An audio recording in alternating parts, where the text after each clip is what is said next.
Bonjour à tous, bienvenue sur ce webinaire ActinVision spécifique au dashboard design avec Tableau et Figma. Bonjour Simon. Bonjour Thomas, bonjour à tous. Bienvenue sur ce webinaire qui va durer 1 heure. Donc on va présenter donc différents éléments. On va commencer, donc il est 11 heures, donc on va commencer au fur et à mesure. On va attendre encore 2 minutes en tout cas pour commencer le contenu. Mais en attendant, je vous propose qu'on va se présenter avec Simon, donc avec mon collègue Simon. Moi, c'est Thomas Bonbranger, je suis responsable marketing et communication chez ActinVision. Et je te laisse la parole, Simon, pour te présenter. Alors bonjour à tous, moi je m'appelle Simon Jahan, je suis consultant expert tableau chez Actinvision depuis maintenant 3 ans et donc j'ai l'honneur de participer à ce live avec Thomas pour vous présenter un mix de fonctionnalités entre Figma et Tableau, comment mixer les deux pour avoir un joli dashboard design efficient et en même temps adaptable. Je n'aurais pas dit mieux. Merci Simon. Pour présenter rapidement ActinVision, si vous ne connaissez pas et que vous nous découvrez aujourd'hui ce matin lors de ce webinaire, ActinVision, donc c'est une agence data qui propose différents services autour de la donnée, du stockage à la visualisation de la donnée. Aujourd'hui, on va faire un focus principalement sur la visualisation et donc sur la partie de création de dashboard. Je vous invite à nous contacter, en tout cas, si vous souhaitez explorer le plein potentiel de vos données et potentiellement parler de votre stratégie data en interne sur l'ensemble des thématiques data. Avec Simon, en tout cas, si vous avez des questions pendant ce live, on aura le plaisir d'y répondre. Pour rappel, par rapport aux règles du webinaire, vous avez un chat en fait qui vous permet, de communiquer avec nous pendant cette heure. N'hésitez pas en tout cas à y inscrire, vos, remarques et vos commentaires. Notre collègue Nina Jamet qui est en backup, de ce webinaire, il vous répondra directement et nous les transmettra. Et je vois que Nina vous dit bonjour à tous et donc on souhaite aussi la bienvenue à Nina sur ce webinaire qui ce matin. Je propose les 11h02, on peut commencer. On va commencer, par le petit programme. Donc vous pouvez voir sur, mon écran partagé. Donc on va vous présenter aujourd'hui une thématique, sur laquelle on s'est habillé avec Simon, on s'est préparé. Pour vous parler en tout cas de dashboard design, on va vous présenter en fait un use case autour du ski en France. Alors cette saison, on est en hiver, on va vous montrer en tout cas la problématique initiale et comment Tableau et Figma ont permis de répondre à cette problématique. Dans un deuxième point, on fera un focus, donc sur Figma qui est l'outil donc de dashboard, de création graphique, pardon. Et ensuite, un focus sur Tableau Software qui est donc, l'outil de data visualisation, mis en avant lors de ce webinaire. Très bien. Et écoutez, on va pouvoir commencer et on va aller droit dans le sujet. On va vous montrer le résultat sur Figma, mais on va développer au fur et à mesure. Donc là, ce que vous voyez, c'est bien sûr une maquette réalisée sur Figma. Et donc la problématique initiale que nous avions, c'est en fin d'année dernière, nous cherchions à partir au ski en France. Malheureusement, nous avons passé beaucoup, beaucoup de temps, sur internet à chercher différentes informations, quelle était la bonne station, le meilleur, type de piste, les prix, le type de logement et cetera. Il y a différentes sources en fait disponibles sur internet et nous avions en fait, passé beaucoup trop de temps et on s'est dit: «Tiens, si on utilisait nos compétences professionnelles pour, faire un tableau de bord qui nous permet, très simplement de, cocher certains critères et d'avoir un résultat par rapport à ces critères. Je sais pas si tu veux rajouter quelque chose, Simon? Ouais, non, mais je suis tout à fait d'accord, c'est exactement ça, on était, en recherche, donc de la station, qui nous convenait le mieux et on avait aussi, des critères par rapport, à l'enneigement, des choses comme ça et effectivement, les sources sont très, diverses et variées et c'est pas forcément toujours facile de recouper ces informations-là et c'est ce qu'on a réussi à faire, via ce dashboard et j'espère que ça vous servira, à vous aussi pour sélectionner votre prochaine station pour aller skier. Voilà, donc il y a on va vous montrer, bien sûr tout le projet et comment on a réalisé en détail les éléments et en tout cas en faire une comparaison dans un domaine professionnel. Le premier point aussi et finalement, lors de cette réalisation, c'était, à qui était destiné finalement ce tableau de bord. Donc En effet, nous, on travaille dans la data, on est habitué à avoir, des graphes et des charts complexes, plus ou moins complexes en tout cas, dans différentes thématiques, que ça soit finance, ou marketing par exemple. Mais là, on était avec, des personnes qui sont néophytes et qui débutent, dans la visualisation de données et dans la compréhension des données. Et donc l'idée, c'était de faire quelque chose de très graphique parce que la cible était, vraiment, on va dire large et qu'il fallait s'adresser à un grand public. Oui, tout à fait. Effectivement, on a l'habitude, des sites internet, qui ont un esthétisme très sympa et qui sont, attirants. Et on voulait justement essayer de retranscrire ça au travers du tableau de bord qui a plus une vocation à partager des données et à justement explorer ces données-là. Et donc du coup, on a combiné un petit peu cet esprit, site, internet et en même temps, restitution, de visualisation de données. Tout à fait, hein, vraiment aujourd'hui, on peut dire que, les outils qui sont mis à disposition, en tout cas pour communiquer et explorer les informations, ça peut aussi être des outils de communication qui sont en tout cas, accessibles par tous. On voit souvent en effet aujourd'hui ces outils qui sont donc en version cloud, hein, que ça soit Tableau ou d'autres outils, concurrents. Mais l'ensemble de ces outils en tout cas, sont accessibles depuis une page internet, sont aussi ont la capacité à être intégrés sur une interface, web personnalisée, que ça soit un portail, client, spécifique en tout cas. Et donc ça permet vraiment aujourd'hui d'avoir les mêmes codes en termes de communication et de création, qu'un site internet avec par exemple la règle des 3 clics et cetera. Après cette petite information, donc on va peut-être juste parler, de où on a récupéré les données, Simon, ce qui est Oui, quand même tout à important. fait.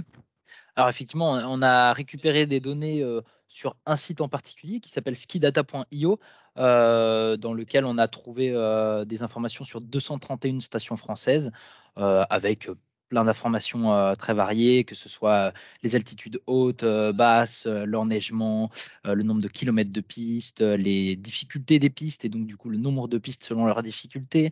On a eu aussi des informations par rapport, à quoi d'autre? Bah, l'enneigement durant, les 4 périodes de vacances. Qu'est-ce qu'on a d'autre aussi? Si je On a regarde la différentes informations en effet, on va un peu les détailler au fur et à mesure. Après, voilà, l'idée aussi de se dire: «Ah, on s'est basé vraiment sur cette source principale qui est skidata.io», qui est voilà, je présente actuellement un des tableaux. Vous voyez, c'est des notations, c'est des données, beaucoup de données avec différentes thématiques. Ce qui est assez intéressant ici, c'est qu'on est sur une page web, mais avec des informations brutes. Nous, ce qu'on a voulu faire, et le but de passer aussi par la data vise et par un outil de data visualisation de type tableau, c'est de pouvoir explorer ces informations, mais d'une manière plus, on va dire ludique et moins avec uniquement juste des chiffres en mode brut. Voilà, les outils comme Tableau permettent aujourd'hui de faire des présentations des données de façon vraiment visuelle, et ludique, ce qui permet aussi, on va dire de fédérer et d'intégrer vos utilisateurs à une information qui est peut-être complexe ou lourde à présenter en 1er point. Oui, tout à fait. Bah, on sort effectivement du domaine, tabulaire, un peu Excel, même si, on a des capacités dans Tableau, de le faire. Son nom peut être un peu trompeur, mais, le but de Tableau, c'est quand même essayer de sortir des tableaux, et se tourner vers des visualisations un petit peu plus, pertinentes, plus rapides à lire et vous allez le voir, dans les visuels, qu'on a, fait sur ce tableau de bord.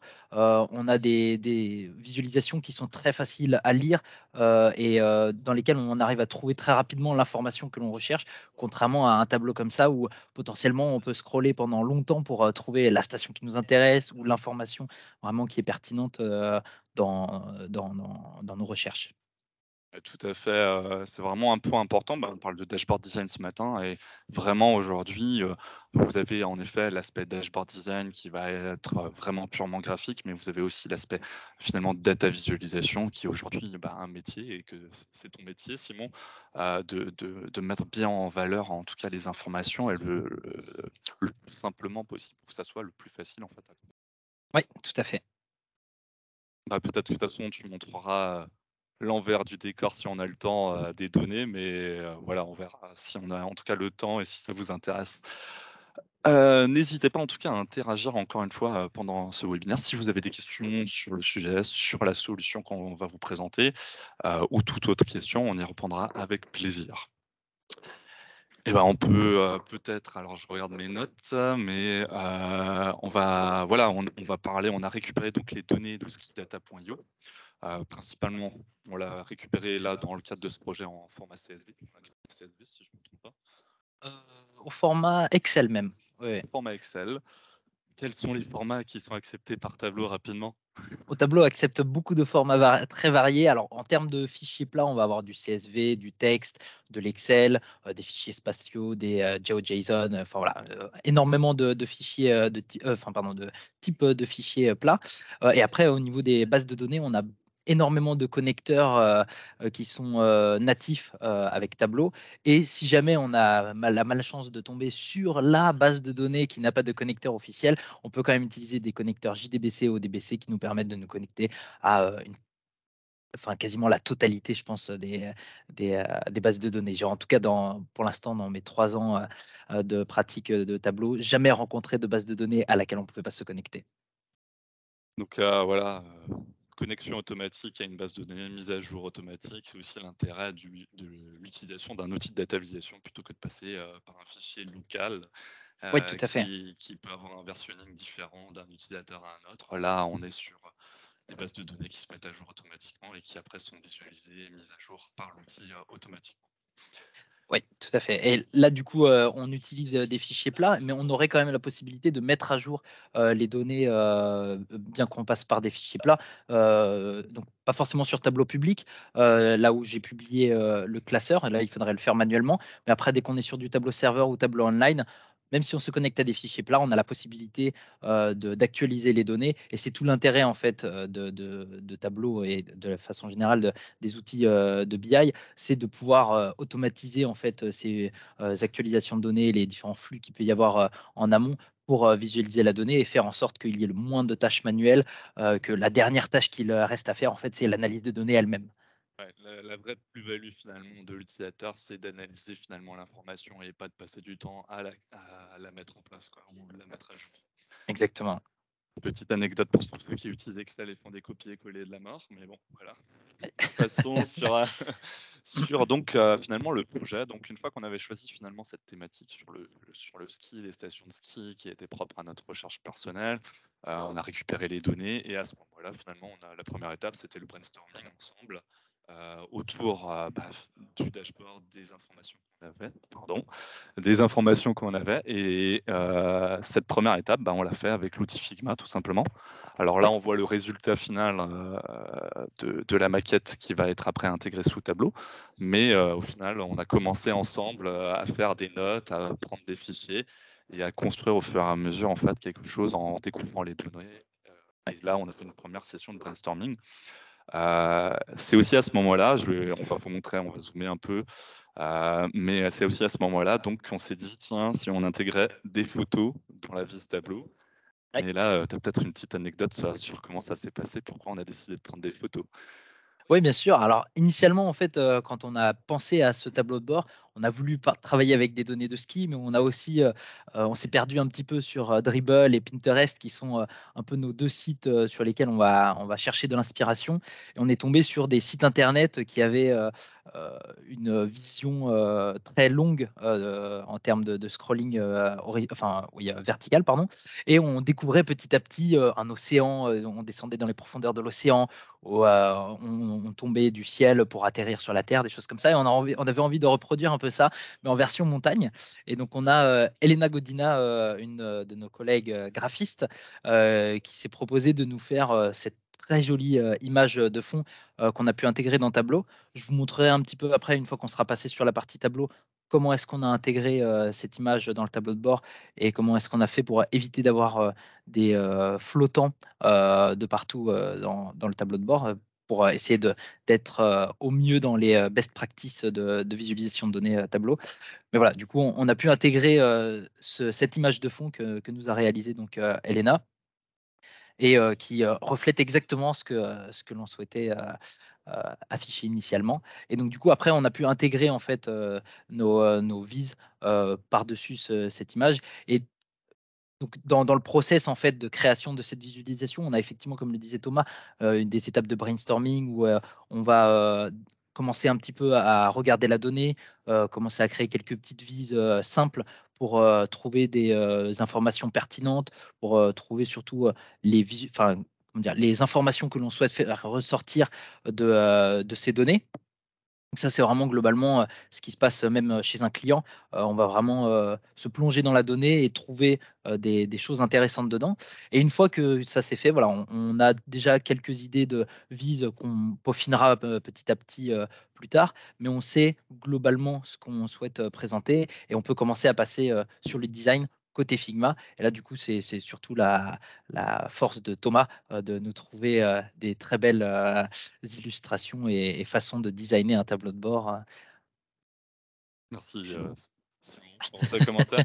Mais c'est vrai que voilà, nous dans notre process, et souvent chez nos clients, ça se passe comme ça également quand il y a des éléments plus donc, orientés sur, l'expérience utilisateur, hein, ou l'UX, hein, comme on le dit dans le domaine, et l'idée en fait c'est, voilà de se dire: «OK, on fait un premier brainstorming, on échange sur, les éléments techniques» parce que l'UX designer aussi, il peut pas non plus se permettre, de, proposer tout et n'importe quoi qui n'est pas réalisable sur Tableau. Un tableau à délimitation, il faut aussi que ça soit performant, hein.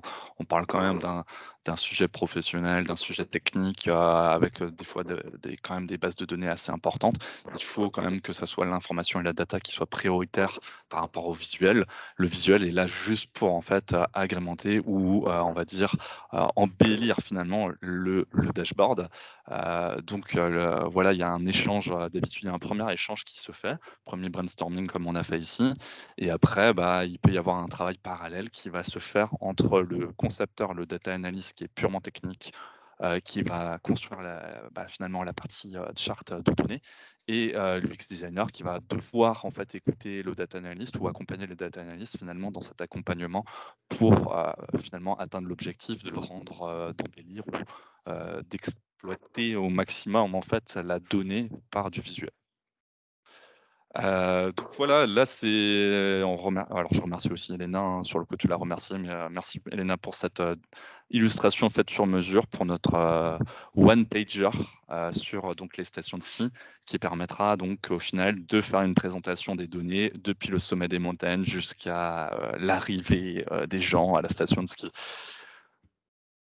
Très bien, et ben, on peut passer à je pense, après toutes ces informations, sur l'outil Figma et si vous ne connaissez pas Figma, c'est parti, je vais vous faire une petite présentation, donc on est dessus depuis avant. Figma, c'est un outil, de conception graphique, spécifique, donc en UI UX. C'est un outil gratuit, donc vous pouvez le télécharger, dès à présent, de façon gratuite. Là, j'utilise la version d'ailleurs gratuite pour montrer un peu les fonctionnalités également de cet outil en version gratuite. Donc il y a pas de j'aurai toutes les fonctionnalités à vous montrer, lors de cette démonstration. C'est un outil donc qui a été, racheté par une grande société qui s'appelle Adobe, l'année dernière. Si vous ne connaissez pas Adobe, c'est le leader sur le marché concernant les outils, de, création graphique type Photoshop, Illustrator, ou, vidéo par exemple comme, Adobe Premiere Pro. Donc là, Adobe a racheté Figma et pourquoi a racheté Figma? Parce que Figma, était devenu on va dire, un outil, révolutionnaire et simple d'accès. Je vais vous le montrer rapidement, mais c'est un outil qui est très simple d'accès, qui est gratuit dans un premier temps et qui permet, différentes, fonctionnalités et notamment une des fonctionnalités qui a été majeure dans ce projet, c'est la fonctionnalité de travail collaboratif. Et Simon est en direct aussi sur la visualisation, donc on va voir. Vous allez pouvoir voir ici, le petit curseur de Simon et en fait, c'est tout l'intérêt de Figma, c'est qu'on peut travailler ensemble pendant tout le projet sur, la maquette et à la fois lui, il peut customiser et optimiser ses attentes par rapport à Tableau et moi, je peux développer également pendant tout le projet, le sujet, en tout cas ici de station de ski, tout en, le partageant en direct à Simon et c'est une fonctionnalité assez incroyable parce que ça marche très bien et je pense que tu l'as on l'a utilisé parce qu'on a travaillé à distance ensemble, une partie aussi. Ouais, oui. Beh, effectivement, ouais, c'est très, très fluide, déjà on voit, la souris de l'autre personne se déplacer, sur l'écran. Alors ça, c'est anecdotique, mais par contre, ce qui est vraiment très sympa effectivement, c'est que, même à distance, heu, j'étais en train de commencer à réaliser, les visuels, sur Tableau directement et en parallèle, Thomas travaillait, le design sur Figma et en fait, dès qu'il faisait une modification, je la voyais tout de suite et donc du coup, je pouvais, m'adapter et me dire: «Ah OK, je vais peut-être pas faire tout de suite cette visualisation, il est encore en train de travailler dessus, il est en train de peaufiner la chose, donc je vais avancer sur autre chose. Mais voilà, c'est vraiment, ce côté collaboratif qui est, très sympa et surtout aussi, voilà, dès qu'il y avait une idée, qui apparaissait, d'une visualisation qu'on voulait mettre en place ou des choses comme ça, et voilà, on peut utiliser, les petits outils de texte ou de commentaires pour, venir, les placer à côté de la visualisation et du coup communiquer en fait, via cet outil-là. Noter des commentaires, bon, des fonctionnalités assez classiques, mais voilà, l'outil collaboratif, qui est Figma est vraiment intéressant, que ça soit pour, des schémas, pour des maquettes visuelles. Figma permet de faire, voilà, plein de formats différents. On va parler de format web, on va parler de format print, on va parler, donc de site internet, parler de visualisation de données. C'est un outil qui, laisse libre cours à l'imagination. Donc après, vous pouvez l'utiliser dans tout contexte, en tout cas possible, de communication et le rapport de données et pour moi, en tout cas pour nous chez Activision, aujourd'hui la donnée et les rapports interactifs de données peuvent en tout cas être des outils de communication. Hem, voilà, donc Figma, c'est un outil qui a différentes, fonctionnalités. Ici, on va pouvoir voir en haut différents outils assez classiques. Vous en avez pas alors comparé à si vous avez utilisé Photoshop ou d'autres outils complexes.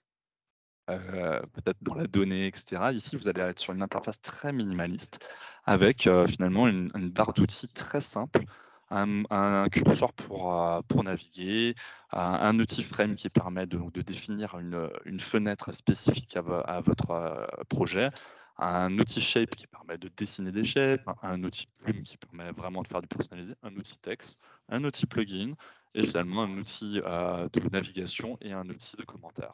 C'est tout. Vraiment, on est dans le minimaliste des outils, mais ça suffit, Oui. finalement. Bah, je suis tout à fait d'accord. Effectivement, c'est l'avantage de ce très petit nombre, d'éléments, c'est que, c'est hyper accessible comme tu le disais tout à l'heure. Je l'ai pris en main vraiment, très facilement et je m'en sers quasi, quotidiennement aujourd'hui, dans mon travail, de data analyst et l'avantage c'est que, bah, il s'intègre très bien en fait avec les outils que ce soit Tableau ou Power BI ou autre, parce qu'en fait on peut, bah, sortir, une fois qu'on a fait notre design, sortir, des boutons en PNG, des choses comme ça, qu'on va pouvoir intégrer directement dans nos visualisations et en fait, coller, heu, quasiment, à l'identique de ce qu'on a designé dans Figma. Donc ça, c'est vraiment, très, très avantageux et ouais, la facilité, ça, c'est quelque chose, voilà, qui est assez dingue. Voilà, donc un outil accessible finalement par tous, ce qui est important. Après, voilà, en termes de compétences UX, tout le monde n'a pas forcément ces compétences, mais on peut les apprendre. On peut aussi s'inspirer. Tu citais plutôt dans le webinaire qu'en effet, tu vas sur Dribbble ou Pinterest pour regarder des inspirations et les tendances. C'est tout à fait vrai, hein, on ne va pas réinventer la roue. Il y a des codes aussi qui sont à respecter. Je vais donner à la fin quelques bonnes pratiques en tout cas, mais n'hésitez pas à nous partager en tout cas vos commentaires dans le chat, sur comment vous voyez, comment utiliser Figma dans votre quotidien. Mais voilà. Bah, finalement une petite, présentation, complémentaire. Donc on a parlé des outils et finalement après, bah, vous avez votre zone de travail assez classiquement au centre. Je vois qu'il y a également Elena, donc on voit les utilisateurs en haut à droite. Je vais faire un focus ici. Vous voyez les utilisateurs donc qui ont accès. On voit qu'Elena est également en train de se balader sur, le projet. Vous avez ensuite sur le bandeau à gauche, finalement, l'ensemble des éléments de navigation. Donc on peut comparer à Tableau avec, finalement le système, de calque ou comment Le vous l'appelez le sur Tableau? système de tuiles plutôt, ouais, ouais. Tuiles, pardon. Donc le système de tuiles, bah, là, ça va être pareil. Vous allez avoir des différents conteneurs, qui contiennent différents objets, texte, éléments graphiques, photos et cetera et vous allez pouvoir les ordonner comme vous voulez, bien sûr avec un Z level, donc vous pouvez les mettre en arrière ou en tout cas en avant. Hem Voilà, moi j'ai renommé pour que ça soit un peu plus rangé, hein, même si voilà, dans le détail, on va pas vous montrer, mais il y a quand même pas tout qui est tout à fait rangé, mais voilà, on a essayé de faire au plus propre, et donc vous avez après voilà le dashboard 1 qui représente donc la page 1, du projet, donc qui a cette présentation, donc un one pager, c'est-à-dire, un one pager, c'est-à-dire une page unique, sur laquelle vous allez scroller, verticalement pour afficher les différentes informations. Ensuite, vous allez avoir, la page 2. Donc si je double-clique sur l'élément, je vais avoir un zoom qui va se faire sur la page 2 et la page 2, c'est une page, d'exploration, mais on vous montrera ça en détail sur, pourquoi on est parti en tout cas sur ce type de présentation. Pour continuer donc le menu de gauche, c'était bien sûr le panneau de navigation, donc des tuiles ou des calques comme on le dit nous dans le domaine, de designer ou de graphiste. Et ensuite vous allez avoir le panneau de droite. Ce panneau de droite, c'est toutes les options. Alors là, je vais montrer un exemple. On va prendre un élément qui est disponible sur notre site internet. On va partager des modèles gratuits qu'on utilise nous en interne pour concevoir les maquettes ou pour aider en tout cas, nos clients dans la réalisation de leur tableau de bord sur un plan plus visuel. Et là, bah, par exemple, donc ces modèles sont disponibles. Je laisse, Nina a déjà partagé le lien, voilà. N'hésitez pas à le télécharger, c'est totalement gratuit. On va prendre par exemple un élément. Ici, je vais prendre la carte 3. Je vais la sortir, du projet. Voilà, hop, j'ai pris j'ai pris la carte, elle s'appelle carte 5, mais voilà, je peux l'appeler exemple. Donc on peut la rappeler, on peut, vraiment renommer, ce qui est vraiment intéressant, aussi une bonne pratique et je pense que sur Tableau aussi, hein, c'est toujours de bien quand même ranger, vu que c'est un outil collaboratif. Si vous avez d'autres utilisateurs qui viennent et qui ne comprennent pas les différents éléments, les groupes et cetera, déjà là, vous allez, perdre en efficacité. Là, on est vraiment sur un partage de fichiers, donc les bonnes pratiques et le côté carré est quand même très important.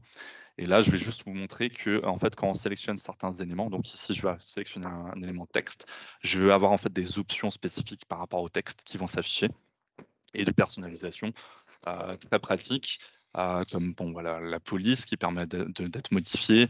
Vous allez avoir ici, je vais prendre donc le groupe et je vais avoir le rectangle de fond avec la couleur de fond qui me permet de rapidement modifier la couleur de fond. Et des options on va dire, importantes, notamment sur, l'aspect linéaire. Alors je sais qu'il y a des limitations sur Tableau au niveau des couleurs, on peut pas faire tout et n'importe quoi, notamment sur les gradients. Mais en tout cas, c'est des exemples qui permettent de vous montrer en tout cas les étendues les possibilités en fait de Figma en termes de personnalisation. Là, on va rester sur une couleur unique et voilà, on peut customiser très rapidement et donc à la couleur du client, à votre couleur et après, l'intégrer sous le tableau finalement, de Oui. différentes manières. Et en fait, bah, justement, ce qu'il y a de très intéressant là-dedans, c'est que comme ça, c'est des choses auxquelles on peut accéder assez rapidement et qu'on peut modifier, beaucoup plus rapidement qu'on pourrait le faire, sous Tableau ou, en tout cas de façon beaucoup moins fastidieuse. Ne serait-ce que quand on est en train de faire des recherches avec, le client sur, le type de visuel qu'on voudrait afficher ou les colorations ou qu'est-ce que ça donnerait, les idées, qu'on a en tête.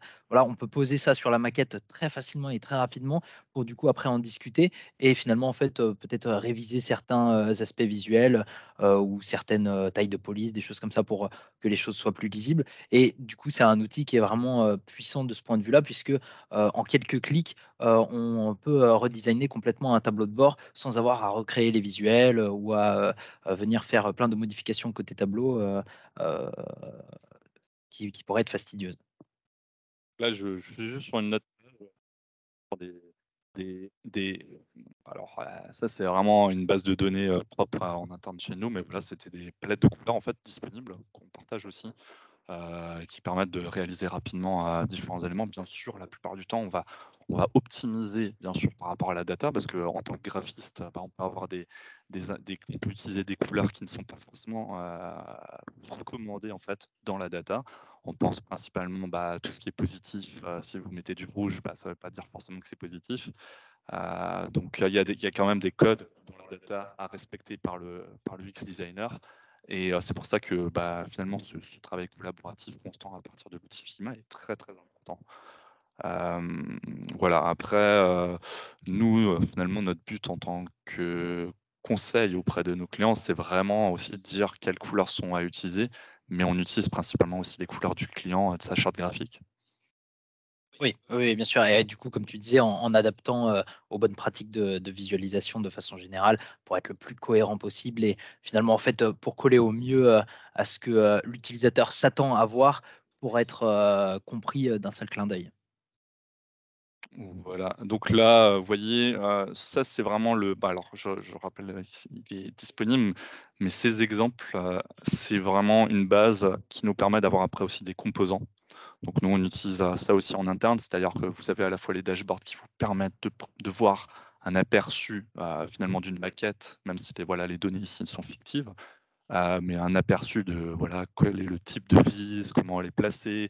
On va parler de bonnes pratiques, hein, mais les bonnes pratiques très rapides, ça va être l'utilisation de la police, hein. On va pas utiliser, 36 polices dans un dashboard, on va se limiter à des règles de par exemple, autour de 3 polices. On parlait des 3 clics avant dans le web, finalement les 3 polices sur un tableau de bord, c'est assez important. Vous allez avoir une police pour votre site principal, vous allez avoir une police pour votre contenu, et vous allez peut-être avoir encore une police, tertiaire qui va être là pour, soit décorer, soit ajouter une information. Ici, on voit en effet que je vais utiliser du gras, que je vais utiliser une police différente, hem, pour le contenu, et finalement, je me limite à 2 polices ici. Bon, une troisième avec le footer, mais voilà, ça c'est à part. Mais voilà, c'est la même police, mais par contre en bold et en regular. Et pour les couleurs, finalement, c'est pareil, 3 couleurs maximum, mais dans la data, des fois, quand tu veux afficher, beaucoup d'éléments sur un pie chart, tu fais comment? Alors, bah, effectivement, là, de ce point de vue-là, il y a aussi, des bonnes pratiques à suivre. D'ailleurs, j'ai écrit un article qui est disponible, sur notre site, concernant les couleurs dans la data visualisation. Et donc effectivement, on va essayer de s'appuyer sur le moins de couleurs possible, dans le sens où en fait la couleur est censée apporter une information et si on surcharge, l'écran avec, trop d'informations, on perd en fait, cette, notion de mise en valeur de certaines données. Donc déjà comme enfin pour répondre à ta question par rapport à un pie chart avec, de multiples catégories, c'est pas forcément une bonne pratique de visualisation. On va essayer, de trouver, un autre type de visuel. Si vraiment on est contraint à utiliser, voilà, une catégorisation à la couleur. Ce qu'on peut faire, c'est essayer d'utiliser des nuances d'une même couleur, de comme, bah, d'ailleurs, c'est le cas, par exemple, dans ton bar chart, on voit des nuances, de bleu, qui sont utilisées, plus un rouge qui permettent du coup un petit peu, d'harmoniser en fait, le tableau de bord et de mettre l'accent juste sur ce qui est vraiment, essentiel, sans perdre l'utilisateur, avec, un arc-en-ciel de couleurs, quoi. Oui, tout à fait, je pense que, voilà, bah, là, il y a un autre exemple aussi tout simple, où on met, en fait, finalement en valeur l'information principale ou la sélection, ça dépend après du contexte, avec la couleur, mais finalement le reste reste très minimaliste. Alors rapidement en tendance actuelle, dans tout ce qui est UX design, et là vous pouvez aller sur différents sites internet, hein, on vous fera de toute façon un petit article je pense aussi là-dessus, sur les tendances, mais l'aspect minimaliste et on va dire clair et simple de l'information, c'est quand même ce qui est très recherché, très demandé, et surtout, dans le domaine de la data où finalement, on le disait précédemment, mais c'est l'information, le chiffre, le KPI ou l'élément qu'on souhaite mettre en valeur qui est le plus important et pas forcément, une couleur ou en tout cas l'aspect purement graphique, quoi.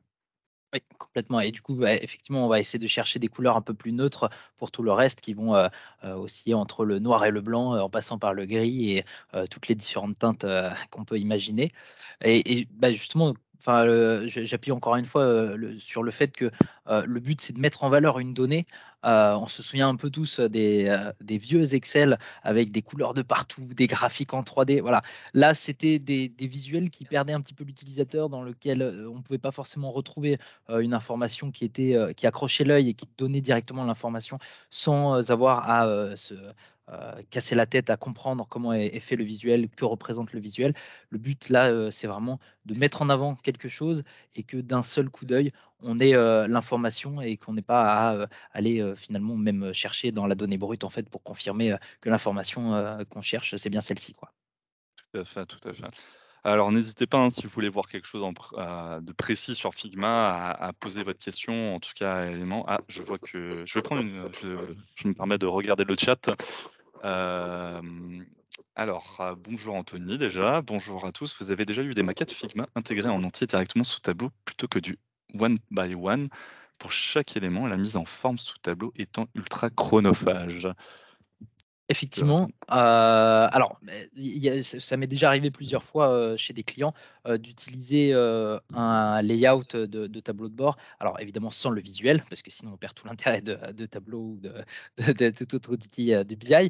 Mais effectivement avec, là par exemple on peut voir, donc, dans le design, de ce tableau de bord, qui est présenté à l'écran, des tuiles, blanches avec, une certaine transparence, heu, je sais pas, là, par exemple, les textes, des choses comme ça qui peuvent mettre un petit peu de temps effectivement à être formatés. On peut exporter tout ça en une seule image et après venir juste poser, nos visuels par-dessus. Alors je vous montrerai les bonnes pratiques tout à l'heure, de sorte, à ce qu'on évite d'avoir des flottants pour, éviter que, si on change d'écran, on se retrouve avec, des vises qui sont complètement, décalées par rapport, au comment dire? Au design, à l'image design, qu'on a produit. Mais du coup, on a la possibilité effectivement de faire, du, all-in-one, pour, l'image de fond et donc récupérer effectivement ces tuiles et cetera et l'avantage aussi, de Figma, c'est une chose que moi j'apprécie énormément, c'est que là, si je, clique alors, bah, du coup, c'est Thomas qui partage son écran, mais s'il clique sur un des éléments, on peut voir en haut à droite, les positions X et Y, ainsi que la largeur et la hauteur, de nos différents composants, ce qui permet en fait après dans Tableau directement de reproduire exactement ces tailles-là et donc finalement en fait, si on veut placer un visuel dans une tuile, spécifique, il nous suffit juste de reproduire, ces coordonnées X, Y, et largeur, hauteur et on est, tout bon. Ça, c'est sûr, hein, il y a ce côté, en tout cas, fonctionnalité cette fonctionnalité est super intéressante. Après, il y a toujours une adaptation quand même à faire entre, Figma et Tableau, hein. C'est jamais, parfaitement la même chose, même si vraiment on peut être au pixel près, mais il y a toujours, je pense enfin, c'est ce qu'on voit, on a une optimisation tout de même sur Tableau, que ça soit pour les tailles de police et cetera. Non, voilà, c'est plus à l'appréciation du consultant qui va réaliser, d'adapter, de faire une adaptation de la maquette Figma sous Tableau et après, pour rebondir en tout cas sur votre question Anthony, le fait d'intégrer directement sous Tableau après à des images, il faut faire attention et il faut revenir à finalement l'introduction du projet. Quel est le but de votre projet? Et quel est le but quand vous utilisez Figma? Est-ce que c'est un projet one shot que seulement un utilisateur va mettre à jour? Est-ce que c'est un projet qui va être mis à jour par d'autres, utilisateurs? Parce que si vous utilisez des images, mais qu'elles ne sont pas partagées ou qu'elles sont fixes, ça peut poser des problèmes après de pérennité du projet sur le long terme et c'est pour ça qu'il faut vraiment au départ bien identifier, quelle sera finalement, l'utilisation de Figma, dans quel cadre, pour éviter d'avoir plein d'images déjà qui peuvent alourdir aussi le fichier, tableau, et des images qui doivent être mises à jour si on change un KPI de place ou en tout cas un élément de place. Exactement, ouais et beh, je rebondis par rapport à ce que tu as dit là, qui est très intéressant, par rapport aux performances, enfin au fait d'alourdir, le tableau de bord. Effectivement, en termes de performance, plus on va mettre d'images et surtout de bonne qualité en plus dans un classeur, plus Tableau va mettre de temps à le charger puisqu'il doit décompresser l'image et finalement, en fait, on va essayer de limiter au maximum le nombre d'images différentes de sorte à, ce que notre tableau de bord, s'ouvre, rapidement et que du coup les images n'impactent pas notre tableau de bord. Donc c'est pour ça que généralement ce qu'on va faire, c'est effectivement exporter tout le fond, par exemple avec, les tuiles, et autres et après, construire par-dessus plutôt que de faire, plusieurs images qu'on va reconstituer dans Tableau et après venir, éventuellement poser des flottants ou des choses comme ça, voilà. En termes de bonnes pratiques, on va essayer d'importer vraiment juste cette image de fond, quoi. De toute façon, on va passer à Tableau, comme ça on verra un peu plus en détail, peut-être l'intégration, parce qu'on pourrait parler en tout cas pendant encore 1 heure de Figma, mais je pense que les gens veulent aussi voir l'intégration parce qu'on est là pour voir aussi, finalement cette, bonne combinaison entre Figma et Tableau et Figma supporte avant tout, Tableau, mais ça reste Tableau et la data visualisation qui reste le plus important. Exactement. Heu, Je te propose, je vois une dernière question, sur, Figma. Je te propose d'y répondre très rapidement avant de passer, oui. à Tableau.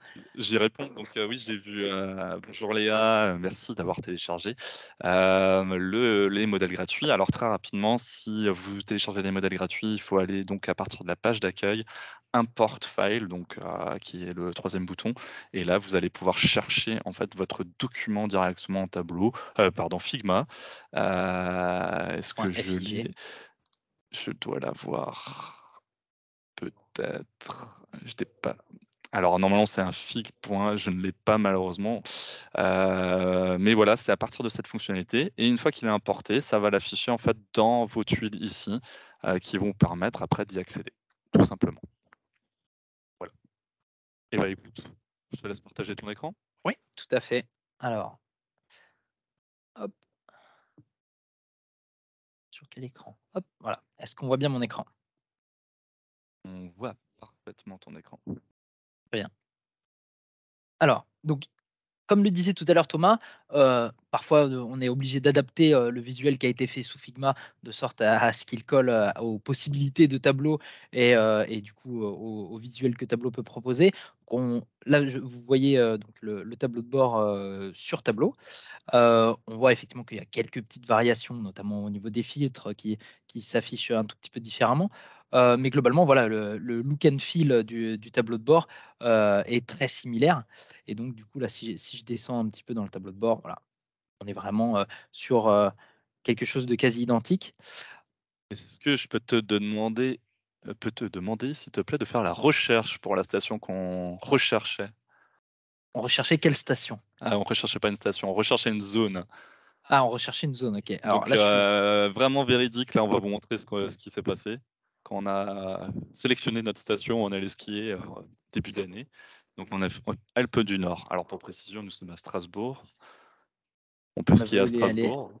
ouais, on a voulu aller, en Isère et on avait un budget, oui, à moins de 3 000 €. Alors on est parti à 6 et voilà, on voulait partir pour, 1 semaine. Alors hop, pardon, j'ai oublié de changer ici, on voulait plutôt un chalet. Ouais, donc différents critères finalement, qui permettent, de jouer avec, les données que nous avions, hein. Donc bah, l'aspect géographique, l'aspect budget, l'aspect nombre de personnes, la typologie, de logement et le nombre de semaines. Là, on a laissé une semaine. Exactement. On a fini par choisir, les 2 Alpes. Donc là, on peut voir du coup que, cette station-là particulièrement a une altitude, à 3 600, mètres, au maximum, pour le glacier. On a un enneigement qui est plutôt moyen donc, enfin par rapport à l'ensemble des stations, qui existent, en France. Enfin en tout cas dans notre jeu de données, parmi les 231 stations qui sont recensées. Donc ça nous fait, un enneigement qui est plutôt sympa et puis on a un nombre de pistes qui est quand même assez exceptionnel de 90.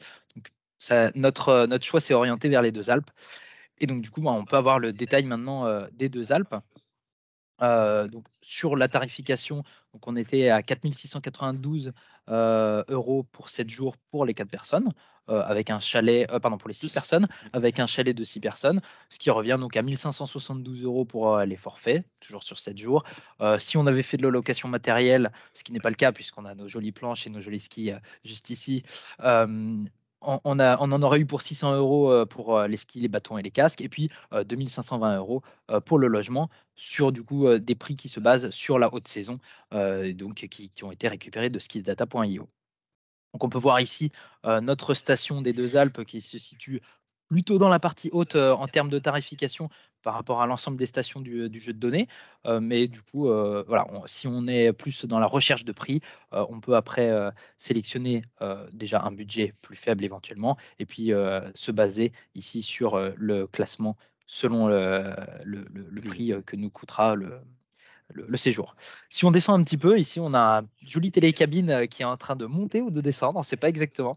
Dans l'idéal, on aimerait qu'il monte quand même puisque c'est la taille du domaine, skiable en nombre de kilomètres et donc là, du coup, on voit que, sur, les 2 Alpes, on a 227 kilomètres de piste pour nos 90 pistes, ce qui est très sympa et donc qui Oui, peut être, une bonne sélection de et quoi puis faire ensuite et finalement après on veut savoir, voilà, quels sont quel les type types de de piste, pistes, hein. voilà, quel type de skieur ou de snowboarder, aguerris ou débutants, vont pouvoir, y aller. Et là, on voit que, voilà, on a une répartition, notamment sur, les pistes bleues, qui est assez forte et donc du coup, on va pouvoir, partir aussi bien entre snowboarders et skieurs aguerris puisque ici, on a 12 pistes noires, 17 pistes rouges.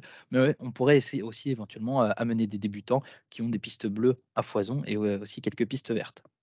Tout à fait. Donc là, finalement, en un coup d'œil, en une page, on a vu, pour quel, public est la station avec le nombre de pistes, le domaine skiable qui permet un peu de se dire, voilà, est-ce qu'on fera toujours les mêmes, pistes ou pas? La surtout ce qui nous intéressait le plus et qu'on a mis en premier, la tarification. Exactement, ouais, ouais et donc effectivement là après si, on souhaitait se diriger vers une autre station, je clique par exemple sur Val Thorens, voilà, on a tout de suite le dashboard qui s'actualise, qui est justement, une grande force des outils, BI comme Tableau par exemple, qui permettent d'avoir une interactivité pardon, entre les visualisations et donc là qui nous permet de filtrer à partir de cette petite, tuile, qui représente donc, là en l'occurrence la station de Val Thorens et ensuite qui nous permet de voir l'ensemble des informations qui concernent cette station spécifiquement. Et donc on peut voir, bah, du coup, pareil, que Val Thorens se situe dans la partie haute des stations en termes de tarification, qu'elle a un domaine skiable parmi les plus grands, et puis ensuite, la répartition des pistes encore une fois. Et donc du coup, on va pouvoir chercher comme ça, la station de ski dans laquelle on ira, pour nos prochaines vacances. Et d'ailleurs, comme il s'est mis à neiger aujourd'hui à Strasbourg, probablement qu'on va s'en servir aujourd'hui, pour chercher, notre Oui, prochain on week-end. va regarder dans les Vosges, les stations, mais peut-être que tu peux nous montrer maintenant, bah, l'envers du décor, notamment, bah, une des fonctionnalités qu'on a travaillées en fait spécialement pour cette vise, hein, parce qu'il y a des choses techniques. On a montré en tout cas sur Figma, une volonté de présenter voilà comme un site internet avec un outil de recherche, puis après, finalement des éléments de présentation des thématiques les plus importantes en tout cas que nous avions à notre disposition et finalement peut-être montre-nous comment, techniquement ça se marche derrière, surtout peut-être pour la première partie avec les map layers. Oui, bien sûr. Alors, du coup, on va commencer donc par ces visuels comme tu, le dis Thomas. Ici, si on, rentre dans une des cartes, dans une des tuiles, qu'on a composées, en fait, ce qu'on a fait, c'est utiliser une fonctionnalité, qui maintenant, date depuis quelques versions, c'est les map layers. En fait, on va pouvoir empiler autant de cartes enfin, de couches de cartes que l'on souhaite. Là, en l'occurrence, on triche un petit peu puisque ce ne sont pas réellement des cartes. On affiche en réalité, en fait, des points sur, des axes et on va pouvoir ensuite, déposer, donc du texte, à côté de ces points, des images, des choses comme ça. Enfin là, en l'occurrence, des formes, pour afficher, la photo, de la station et le bouton de sélection et donc du coup, tout ça, c'est ensuite disposé, avec, des make points qui nous permettent de créer un point à un endroit spécifique et donc de placer ça, dans notre fausse map et ensuite, bah, simplement voilà, on a répliqué ça pour, nos 4 cartes ici et ce qui nous permet d'avoir le visuel exactement identique pour chacune d'entre elles et puis ensuite, bah, on a joué juste, sur les filtrages, de sorte à afficher, les stations qui conviennent selon, les sélections, selon, l'affichage des pertinences et cetera.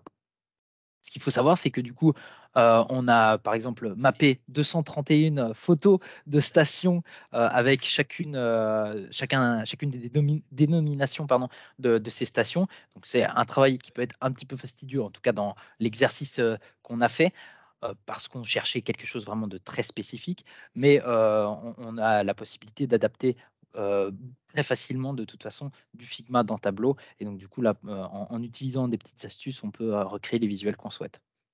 Un point que tu prends qui est important en tout cas à prendre en compte, nous on le prend en compte, dans l'aspect de nos missions clients et auprès de nos conseils auprès des clients, c'est que ça soit sur le plan visuel ou le plan technique, il faut aussi faire la part des choses entre, l'objectif, en tout cas le résultat escompté et le temps passé. Parce qu'en effet, il y a certaines techniques qui peuvent prendre beaucoup de temps, et il faut s'en rendre compte et notamment les images, 231 images, que nous avions dû récupérer et intégrer sous Tableau. Ça nous a pris un peu, quand même, quelques heures, hein. Oui, oui, oui. Alors effectivement, ça c'est vraiment quelque chose de très spécifique, qu'on va pas forcément, reproduire chez le client, en tout cas pas dans ce sens-là. On a, d'autres possibilités, de représenter ce genre de choses. On aurait pu afficher très bien, les images dynamiques qui sont, une nouvelle fonctionnalité de Tableau, ou même juste une page web, qui afficherait du coup, la photo en question. Mais là, nous, on souhaitait vraiment l'intégrer dans ces tuiles de sorte à ce que, tout soit, en une seule et même vise. Et je viens de voir justement, une petite question par rapport, aux performances avec, tous ces points et ces images.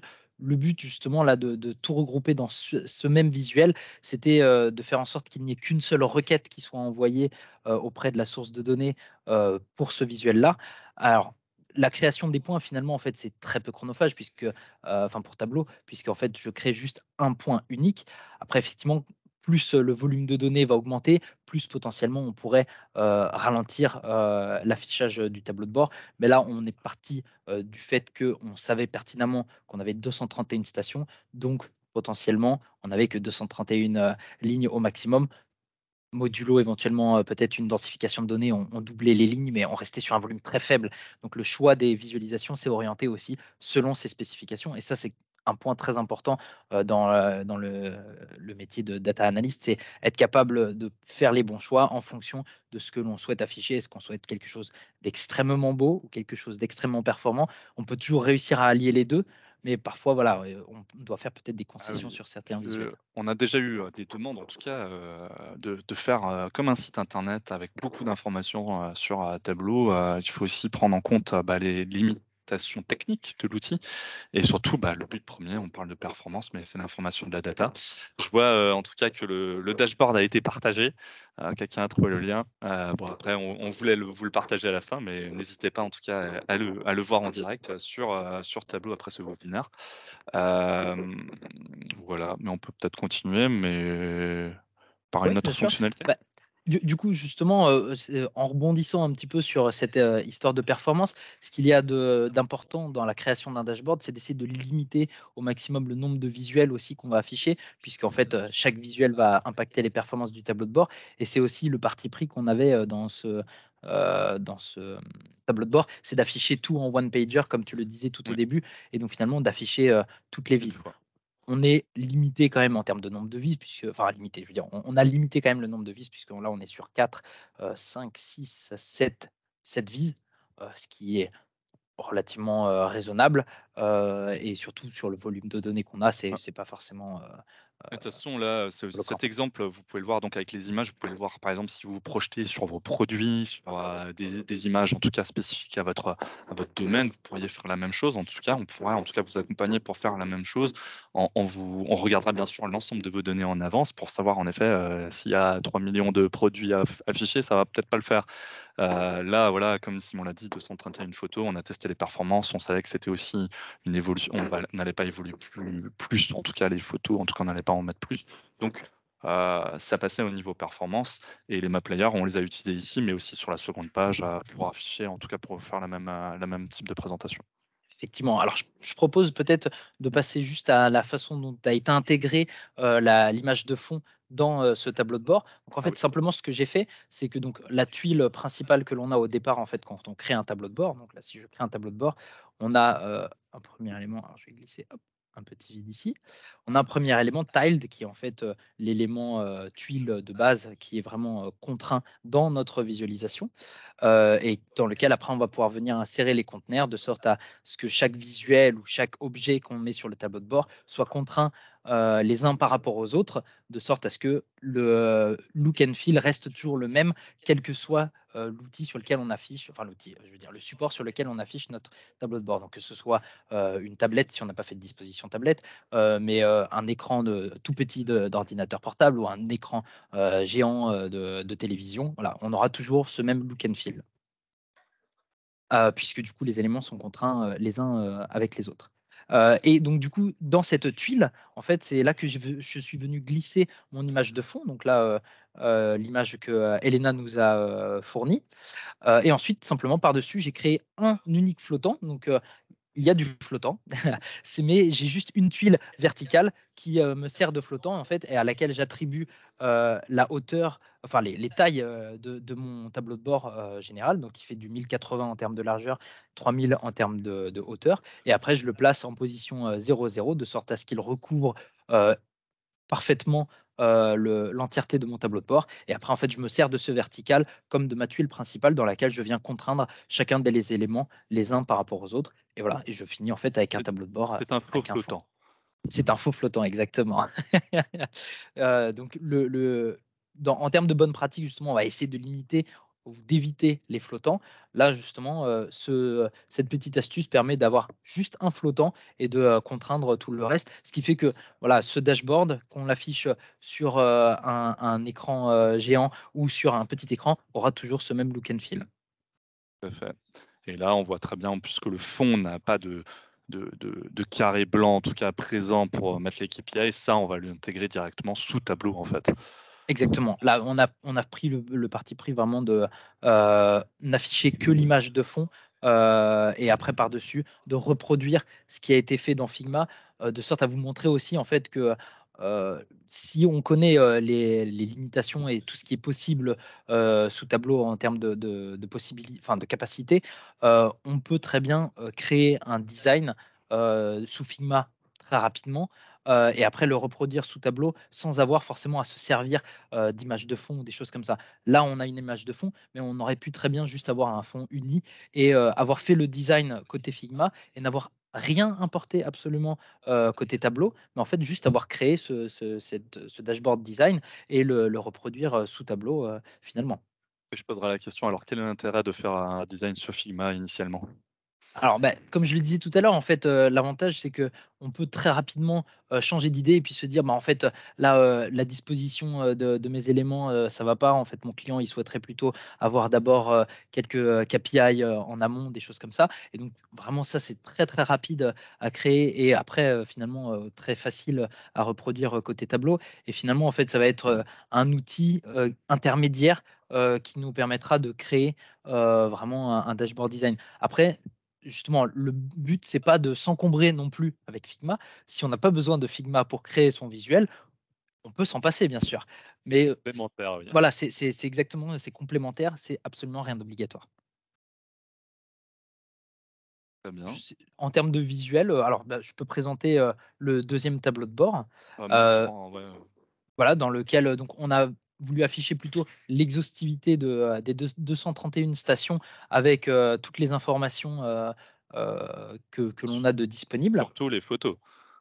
Surtout les photos, exactement. On a voulu, tirer parti du fait qu'on a pris beaucoup de temps à mapper toutes les photos.